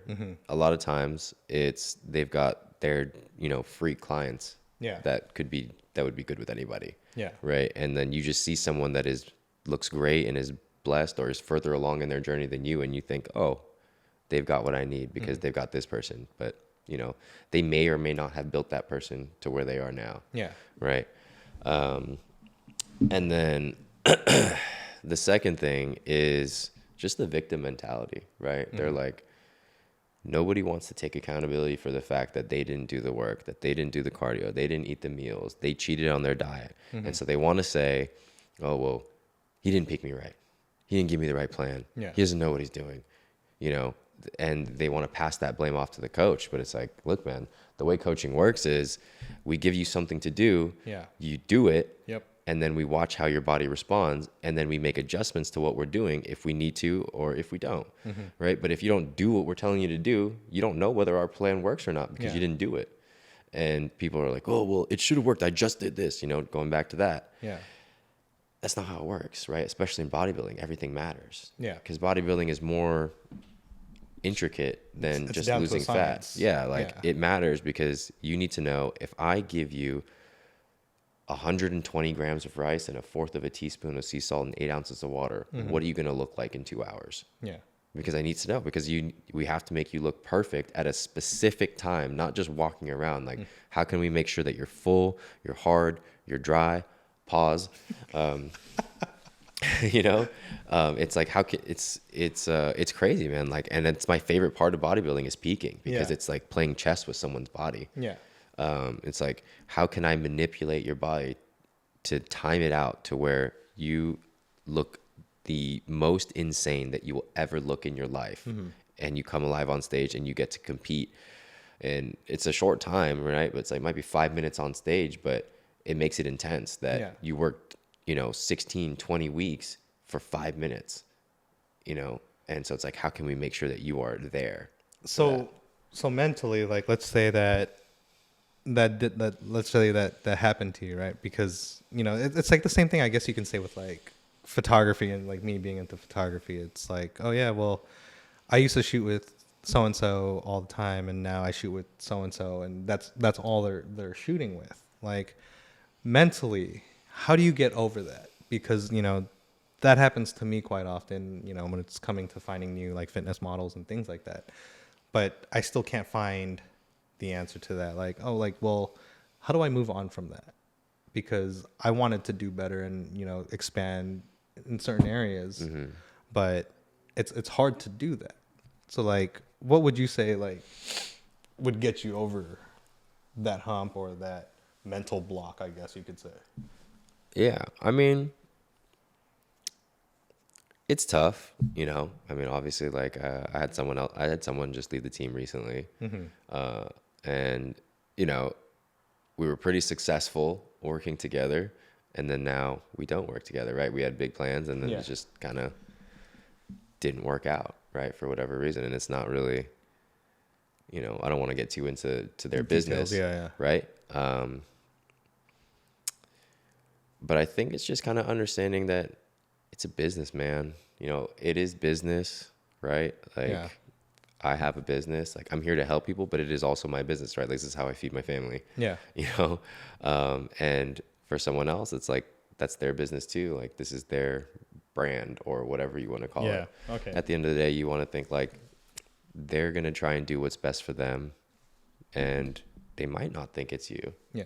But the way that I like to see it is like, you can be petty, right? Like, I can, I have petty thoughts, right? Yeah. And a lot of time it's just because I think it's funny, like, to be people think pettiness is funny, and they like to egg it on. But the way I like to see it, and what I told one of my friends, Ant, because he was, talking to me about some personal things, is just that at the end of the day, no matter what anybody does to me, I have to decide who I want to be. So regardless of what you choose to do, what you say to me, however else it goes, I have to say, who do I want to be and how do I want to conduct myself? Because I can be petty. Like, it's a natural reaction to want to be like, oh, you stuck it to me, I'm going to stick it to you. Yeah. Right? But to me, it's like, well, if I say that I want to be someone who's caring and is there for people, wants the best for them with or without me, because that, to me, that's true love, like true love for somebody. I'm not saying like I'm fucking in love with everybody, but like, if I've got love for you and I feel like I'm a good person, that means I want the best for you no matter what, with or without me. Makes sense. And so that means I have to act accordingly. I can't just say that in my head and then turn around and be like, yo, fuck you, because you left, right? Yeah. So I always have to act in accordance of who I want to be. Makes sense. And it's kind of the same thing with fitness, right? Like you want to be a bodybuilder, you want to win an overall, you want to become a pro, you got to do what pros do. You got to do what those types of people would do. You have to do those actions before you ever get the reward. The reward doesn't come and then you're like, okay, now I'm going to act like a pro. You become a pro because you've been acting like one, and now you've gotten, you've reaped the rewards of acting like that and becoming that. Yeah. And so that's kind of the way I see it, is like, people will leave, people will do you dirty. It's bound to happen. It's always going to happen. And no, and thanks for enlightening me. That makes a lot of sense. That's why I have that 5.5 point mentality, right? So it's like, I got to do better than that. Yeah. But it's like, sometimes you have to think of, what the fuck? Like, what did I do? Yeah. So like, I just like to think like, I want the best for you, whether that's with or without me. And at the end of the day, on the flip side, I'm also going to be making sure that I'm better. Like maybe there was something that I could have said or done better for you to make sure that you didn't leave, or whatever it is. And I'm always going to be improving. Yeah. And I also know that I've had people leave and come back. Yeah. So like sometimes you leave and you find out shit ain't greener over there. Yep. Just fucking spray paint. Yeah. But at the end of the day, like, I'm not going to badmouth anyone and be like, yo, like, they're not good, bro. You shouldn't leave. Yeah. Because, well, one, I'm not going to fucking beg for you. Yeah. If you want to leave, that's up to you. And two, it doesn't do it never makes you look good to shit on somebody else. That makes sense. Yeah, that's true. It's just going through the experiences. It's like, yeah.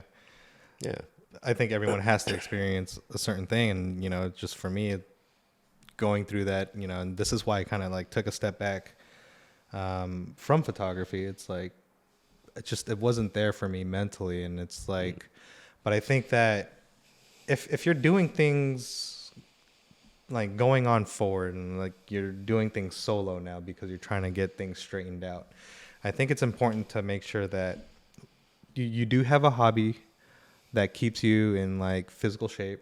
You do have a hobby that keeps you competitive.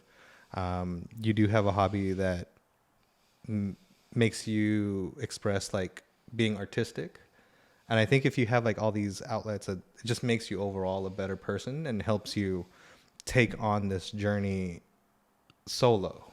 And it makes it a lot more easier. It's like when you have these outlets, I guess, because sometimes you'll get burnt out in fitness. And then like for me personally, it's like, sometimes I'll get burnt out in photography. Like, I don't want to be fucking editing all these photos anymore and like sticking all these fucking demands and shit like that. Like, getting talked to like a fucking peasant and shit like that.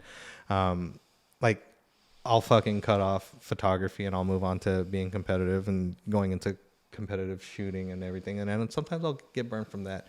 But as long as I have a rotation going, it's like, it helps me just kind of take that step away and then come back into it, so you don't get burnt out of just life being overwhelming itself. So it's like just taking it in cycles, just like how weather fucking changes. You have 4 seasons in a year. Like, that's how I feel like it should be with life. Like, just you have to rotate it. Yeah. Well, I mean, you're always going to have different priorities at different times. Yeah. Like the thing that's the most important to you now is not always going to be the most important thing to you. Exactly. And so it's like just kind of understanding that. I think a lot of people also beat themselves up when they're like, oh man, I used to be so into fitness and I used to be so on track, and now I'm just not, and I just want to be, like, I'm trying and I'm like trying really hard. I'm like, all right, well, is your life different? Yeah. Oh, you got kids now? How can you change around that? It's a different lifestyle. You can't spend 5 hours in the gym every day, and even though you used to love it. It's like, it's the same thing for me, right? So going into fitness again, the second time fucking around, I was like, man, I didn't have the fucking motivation. I didn't have all this shit. But the one thing that I get fucking tired of seeing, and this is based on personal experiences, is like, you see all these fitness people saying, oh, it's not about motivation. It's not about motivation. It's about fucking dedication. And you're just like, I'm so fucking tired of people regurgitating this information because there is a little bit that has to do with motivation. Now, it's not about other people motivating you. It's about how you are going to motivate yourself. And I think that's like a lot of people seem to miss because that they want that crutch. Like, how is fucking all these motivational speakers going to help me motivate me? They can't, right? Because they don't live the same lives as you. You just have to fucking pull yourself out that rut and motivate yourself. Eventually it'll fucking come and you're just going to get to work. And once you get to work, you're going to keep fucking going. Yeah, I think people just use the wrong word. Yeah. Well, people think they need to be motivated, but they just don't understand their why. Yeah. And people also want to fucking motivate, but then they also want to add a price tag to it too. Yeah. I mean, it's a job. Yeah. It can be, right? It's just value, right? But people think it's motivation, but it's understanding your why. Your why will motivate you. You can't just be like, oh, I feel like going to the gym today. Yeah. 70% of the time, I do not feel like going to the gym. No, I would rather just sit here and do nothing. Yeah. But I feel terrible because like I know that I'm not acting in accordance to who I want to be. Yeah. But the why will drive you. Yeah. You know, like, and that's one thing that's really lost on people. Like when I get on the phone with people and I'm just like, hey man, what are you looking to do? Yeah. Get healthy. Yeah. Fuck does that mean, bro? It doesn't mean jack shit. What does that like? That mean whatever that means to you is not what it means to me. Exactly. Right? Like you have to be specific. They're like, oh, lose a little bit of weight. Okay. Why is that important to you? Yeah. Like, I don't know. It'd just be nice to lose weight. Okay. Why? Yeah. Right. And so most people have never they've never given their goals more thought than it would be nice to have a six pack. It'd be nice to have a Lamborghini. It would be nice to have whatever. Yeah. Right. But it's like, why? What does that mean to you? Yeah. Because to me, being in a great shape, you know, having a six pack, being ripped, feeling like whatever, right? All of that to me means I am doing everything that I'm supposed to do to be a great role model to show my kids how to be great. So they have all of the tools that they need to do whatever they want in life, right? To be able to show other people the path, you know, be able to help people out from where I was, right? Like I can't help people and also not stay in shape because then I'm living a lie, right? Like what do I know if I can't do it myself, you know? And when you have that why of like, I want to feel like a fucking superhero. I want to feel like Rocky. I feel like being in great shape and, you know, being jacked, I feel like that's what being a real man is. And I feel like that's what I'm missing out in my life. You know, that might be what you feel like, right? But if you never dig deep enough to feel that and to really get down to that, you'll never be motivated enough because you don't even know why you want that. Exactly. And I think like for me, my why is, of course, it's like, so it's like, it's saying that, you know, time is always going to be fucking wasted, right? So it's like at this point of time, like me being 34 years old. Damn. Again, you shut the fuck up, you 5'9" motherfucker. Right? So being at that age, I feel like everything that I'm doing now, I owe that to myself. And the reason why I'm saying that is because you fucking are running out of time, right? Yeah. Again, it's like one of the inevitable things is everyone's going to experience death. You don't know when it's going to happen, but everyone's going to experience it.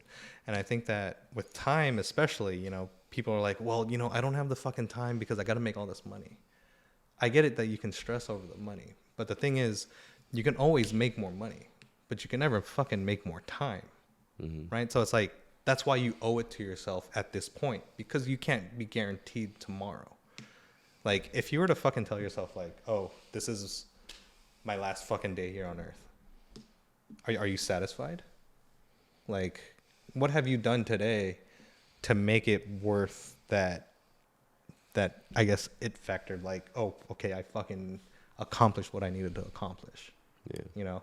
So for me, it's like, I don't care. Like, will stress about other shit, right? Like, everyone's going to stress about not having money or whatever. I'm always going to stress about I'm not going to have enough time.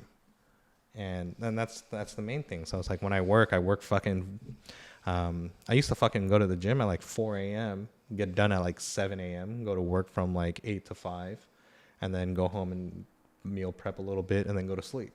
Sometimes I'll listen to an audiobook here and there, but it's like, I didn't like that. So I changed my schedule, and I know a lot of people don't have the fucking freedom to do that, but I changed my schedule because I had no time for myself.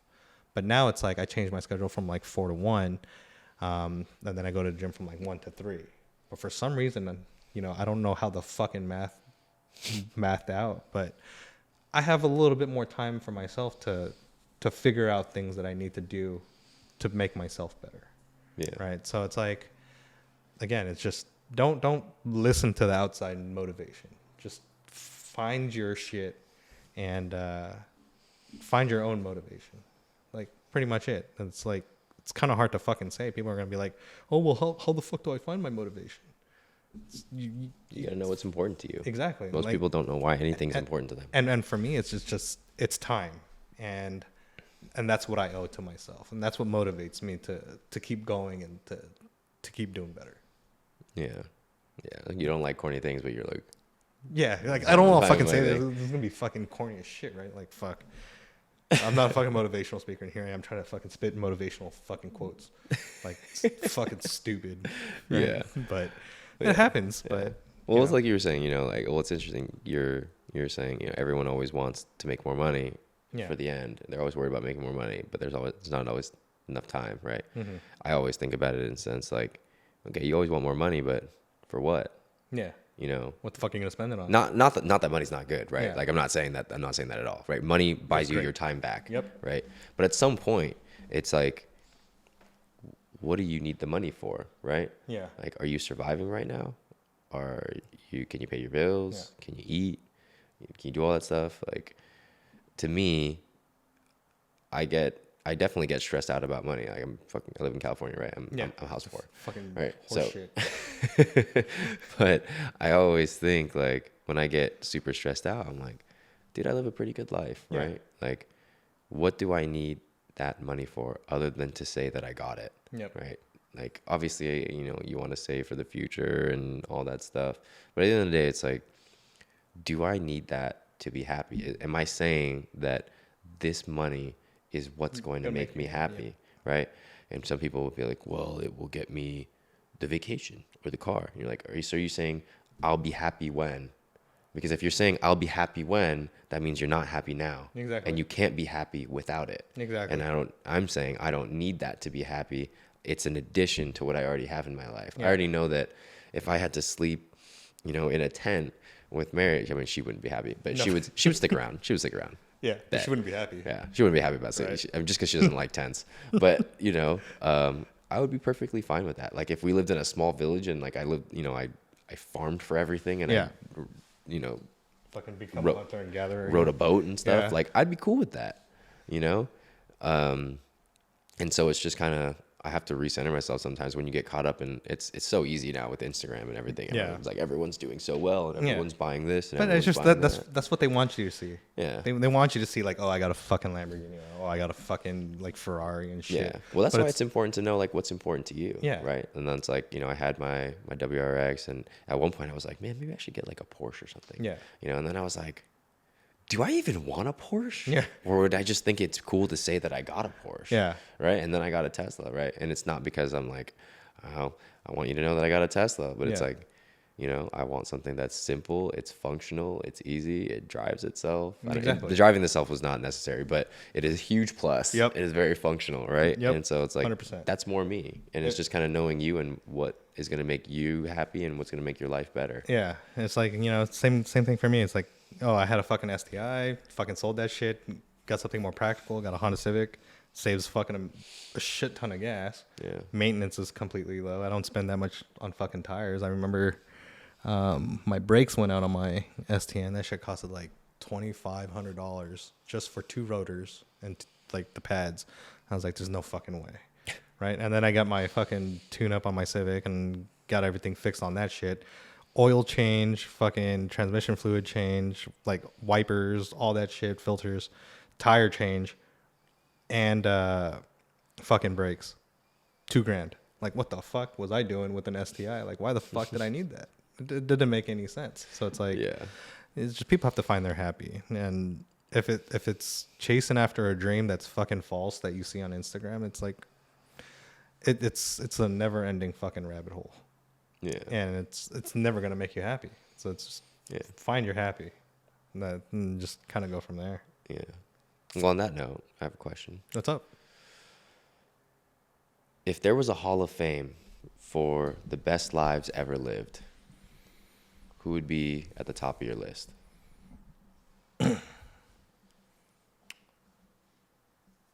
Best lives ever lived in the Hall of Fame. Yeah, That's a tough one. it is. I mean, fuck, I'd have to really think about that one because it's like there's. Of course, I would probably say, that is a tough one because again, it's like everyone has their negatives, right? Yeah. So it's like you can't really.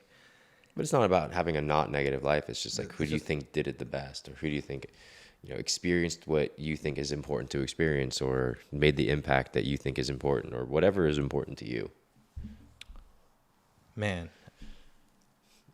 I mean, I don't want to give like a fucking cliche kind of fucking answer and just say, oh, like my parents or something. But like, if I were to pick like someone in general that everyone can fucking relate to, I probably would say it would be like,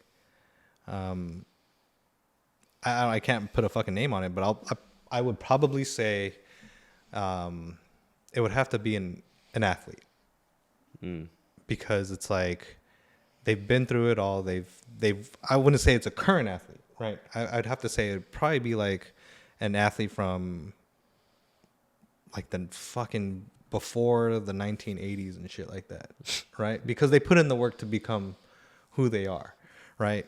And they lived in a generation to where it's like putting in that fucking work mattered.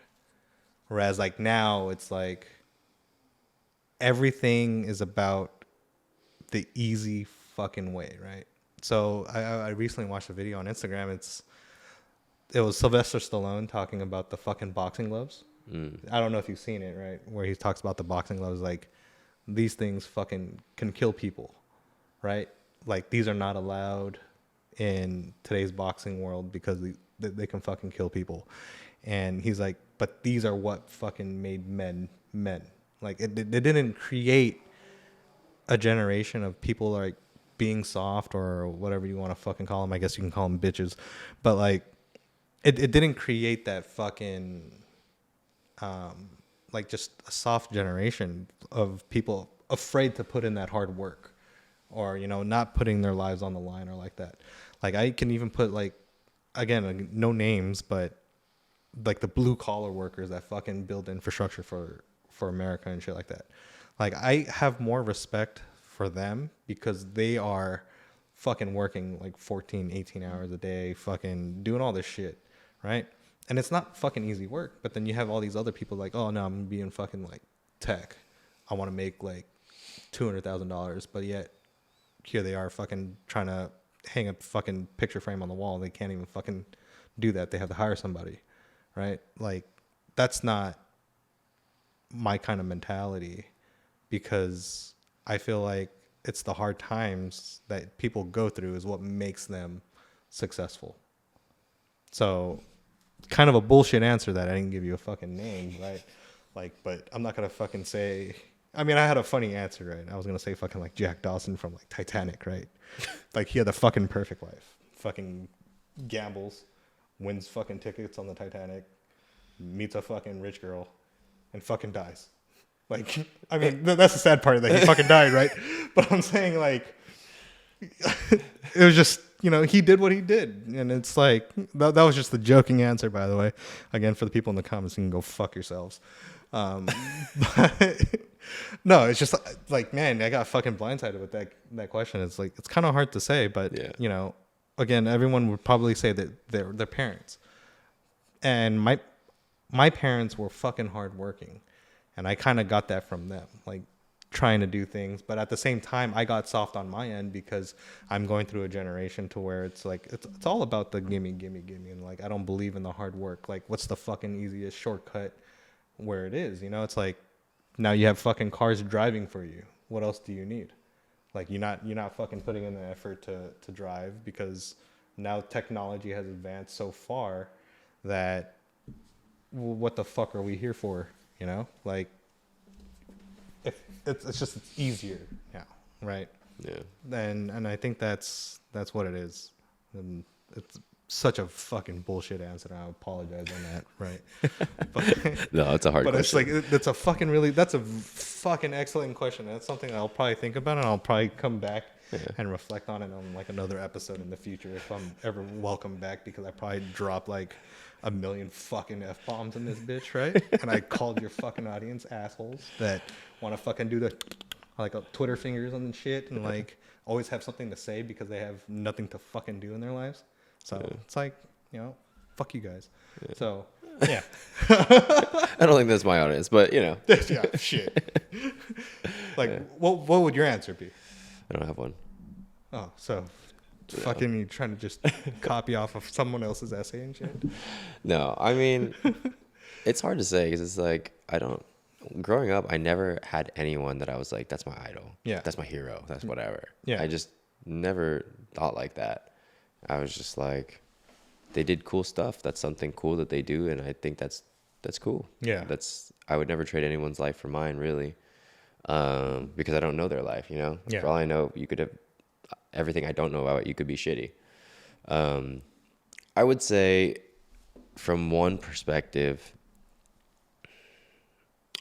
it sounds super corny, but I guess I'll explain why. It would be someone like, and I don't know enough about them, but like, I don't know, like The Rock or John Cena or something like that. Those are just two that just came off the top of my head, but it's not because not because I would want to be like ultra famous or something like that, but more so of the work that they put in. Yes, the work that they put in, like that's important, right? Like if you get something easily, you don't respect it, right? That's why like when people give you a free fitness program or free fitness advice, people don't respect it. They don't follow it because they're like, what's that worth, right? It's like getting a free T-shirt. You don't care if someone puts a hole in that. Yeah. You don't care if you lose that, right? You better not fucking lose that shirt. Hey man, this is version 2, man. I still got the version 1 at home. Like I got to figure out a way to fit that bitch. Like give me some time, I'll fit it. But no, I mean like it's the hard work. Like they appreciate it, I would think that they appreciate it. They came up from nothing and blah blah. But also for the fact that they've done things pretty well to where they're very well liked. They were not too much of an asshole for like as far as I know. Maybe they were, maybe they're, whatever. I don't know. Yeah. But also, they've been able to make a very big impact with the success that they've been able to gain through their hard work. Yeah. So, like, I think I heard, don't quote me on this, but I heard that John Cena has the most Make-A-Wish Foundation wishes granted. Yeah. And it's like, one, how fucking cool is that? Yeah. That you were able to do that. Like, you were selfless enough to take the time to do that. But also the hard work that you put in resulted in that many people saying that their big wish was to meet you. Like you made that much of an impact on somebody's life to where their major wish was to meet you or do something related to you. Yeah. And how cool is that to be able to, be present and appreciative enough to say, yeah, I'm going to give it to them, like I want someone's fucking idol. Yeah. And I want you to have this experience, right? I think that's super fucking cool to make that kind of impact on the world. I think even when you said The Rock is actually a fucking good one because it's like, wasn't his backstory like he only had like $7 in his fucking name and then he tried out for football and that didn't fucking quite work out. And then he went into professional wrestling. Exactly. He was my first person. And then I was like, but then cause he does a lot of like that cool stuff too. Yeah. And then I said John Cena, and not because I'm actually not super into like wrestling or WWE or anything. It's just, they popped in my head, but they were in one thing, they transformed, they did something else. They moved on, they were WWE stars. Now they're movie stars. Now they, John Cena does whatever he does and he's moving a little beyond action movies. The Rock he pretty much plays The Rock, but but he's built his brand off to be so many different things, and it's very cool from a business perspective that your brand is so strong that you can do so many things and you're so successful. You have a tequila company. He has like a deodorant company now. He has like a film production thing. He made a documentary on Phil Heath. He also gives to people and all that stuff, as far as I know. But it's like, how cool is it to be in a position to where you can not only give, but people they don't even need necessarily like your money and your monetary value, but they just, your presence in your life is inspiration enough for them to say like, wow, I feel so much better. Like, this is what I wanted. This is what I needed, just to meet you. Yeah. Right. Like, that's a life like pretty well lived. So, I mean, so for you, it's like being an IFBB pro, like, wouldn't you say that on some level, you also get that recognition from like beginning people that are into bodybuilding? Like, oh my God, it's fucking AJ Quimzon. Like, yo, this guy's a fucking pro. Like, hasn't that hit you in that kind of spotlight as well? I mean, obviously it's not on the level of like what I was just talking about. Shit. I mean, people have come up to me and said like, yo, dude, what's up? Like, and it's very weird. When you're not used to it, right? Like some random person, I'm not used to strangers coming up to me and being like, yo, dude, let's take a picture. I'm like, huh? And so I would, like at expos, I would have a really confused face because I was like, why do you want to take a picture with me? Yeah. But it also, on that front, it just goes to show that, you living your life and working hard, you have no idea by like how many people you can inspire by just sharing your story and being relatable, which is part of the reason that I have the podcast, right? Like, people don't, they see the little snippets on Instagram or whatever, but having something that's longer form, that's more just like free flowing, like you can get to know people more and have people tell their stories. Yeah. And I felt like when you asked me, I was like, really? Like, I'm a fucking nobody. Like, I'm not into fitness or anything like that. So when you asked me, I was like, huh, all right. But, this is going to be fucking unfiltered because this is just how I fucking talk. But at the same time, I'm just like, I'm very appreciative that you asked me to be here, because for me, it's like I can help in a way to where there's probably people out there that are fucking scared to make the move, right? Yeah. But I was scared too. And for me, it's like I'm still going a part of this journey, and it's just it's easy. You just have to take it one step at a time and not just fucking make a leap of faith, right? Everyone tells you to make a leap of faith, but really it's like, to make that leap, you still have that portion to where you got to run to make that jump. You can't just say, oh, fuck, I'm just going to jump from here to here and make it fucking work out. Yeah. But if you start getting that momentum to running to that point to where you got to jump, and you do jump, then you'll make it to that other side a lot easier than you from just jumping from point A to point B. Yeah, well, I think it's just a lot of people get it wrong. They think that they need to be somebody to help someone. Yeah. You just need to be one step ahead so that you can offer some wisdom, some experience. And that's all that people really need, And a lot of time, they don't need someone that they think is on a pedestal because they seem unrelatable. Like, they need to know that everyone is just a normal ass person dealing with normal ass shit.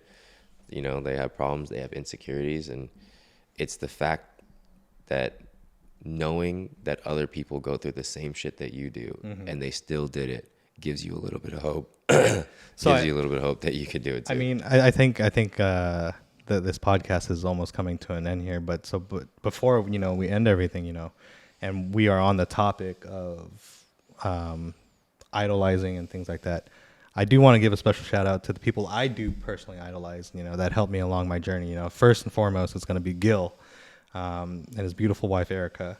Then you have Jake and Kat. And, I'm happy that you have the most fucking gorgeous, beautiful daughter. And then there's you and Mary, and then there's also Ash, Tara, like all of them. Like, if it wasn't for them, it didn't help, and for you guys, it didn't, like, it helped me change into a better person overall. And, and for that, it's like, I'm forever grateful for all you guys, because it's like, you guys had my back, through everything. So that's why I appreciate you guys. And, thank you for having me on the podcast. But it's like, I think that was a perfect time for me to say that, you know what I'm saying? So, cause we were already on this fucking topic. So yeah. Yeah, well, I mean, we appreciate having you on. Yeah. It's always nice having you at the house. talking shit. Yeah, always stay talking shit. Yeah, this was not as dark as of an episode as I thought it was gonna be. Oh, it could have got more dark, but Yeah. it's just we didn't drink that much, right? Yeah. So it's only a couple shots. Yeah, of soju. Nah, But, you have to say that, bro.